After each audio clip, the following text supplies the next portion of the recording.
tutorial of mushroom that I've come to know and love over the years. It's actually the first mushroom I actually grew outdoors, um, called the Wine Cap Stropharia.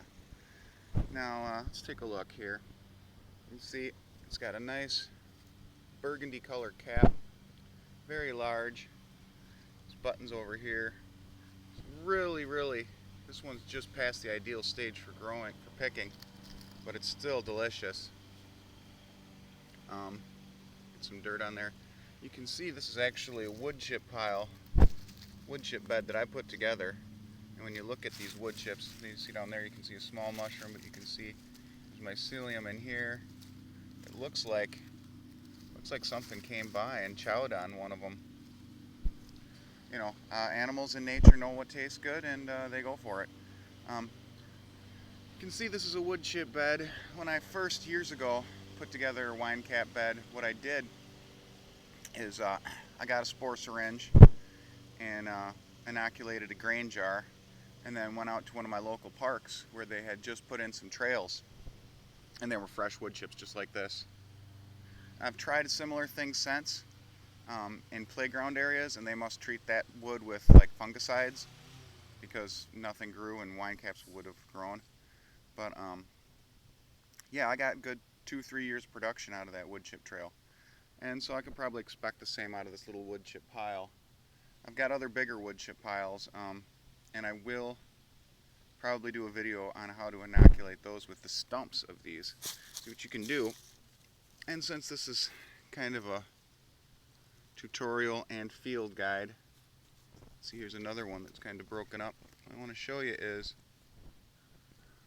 a lot of the time on the stems here you'll see rhizomorphs. Look really close. You see those strings. It's one of the telltale signs of a wine cap stropharia is they have rhizomorphic growth, which is just those white mycelial strands that come right off the base of the mushroom. I'll show you this one. This one's nice, and there we go.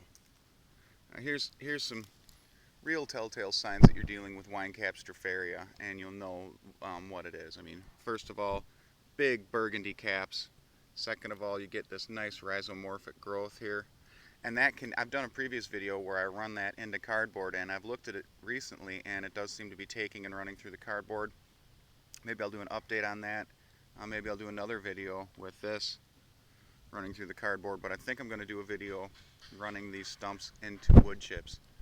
If you look here, you can see there's the broken veil and those purple gills, dark purple, and they'll get even darker as time goes on as the spore mass accumulates in there. You can see here's another one. Lots of nice rhizomorphs on the on the stump. You can see how far down these go. And these are really ideal for showing you what the rhizomorphic activity looks like. And then you can see this one's still closed up. These are all good for eating. The funny thing is, you know, you'll see something like this growing alongside something like this, and this probably won't get much bigger. They have a very wide range of how big they'll grow. You know, so a lot of times when I pick them, I'll pick all of them. You can do this. There's some more rhizomorphs. You can see it's just like a root. It's like an actual plant vegetable root that comes off of there. And those rhizomorphs are part of the spreading life cycle of the mushroom itself. They'll shoot those out and try to reach for other wood sources to break down. And I've got a nice sawdust and wood chip bed right here, but it's right next to this one. I put the smaller one together just as a substrate bed. I knew I would get fruiting off of it, but I also wanted to use these chips to inoculate other beds.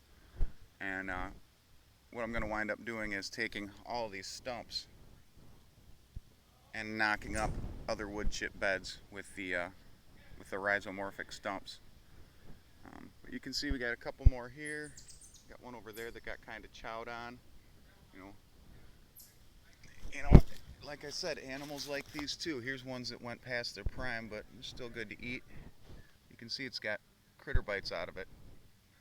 I just heard a chipmunk chirping. He's probably complaining that I'm taking all his food. But yeah, I mean, let's take a look at this one.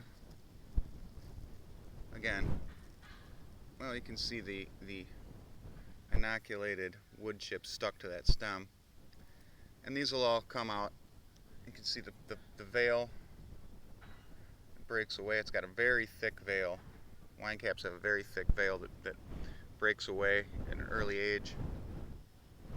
And a nice, thick, firm flesh. They're very good mushroom. They taste a lot like asparagus. So that's it for now. Peace out.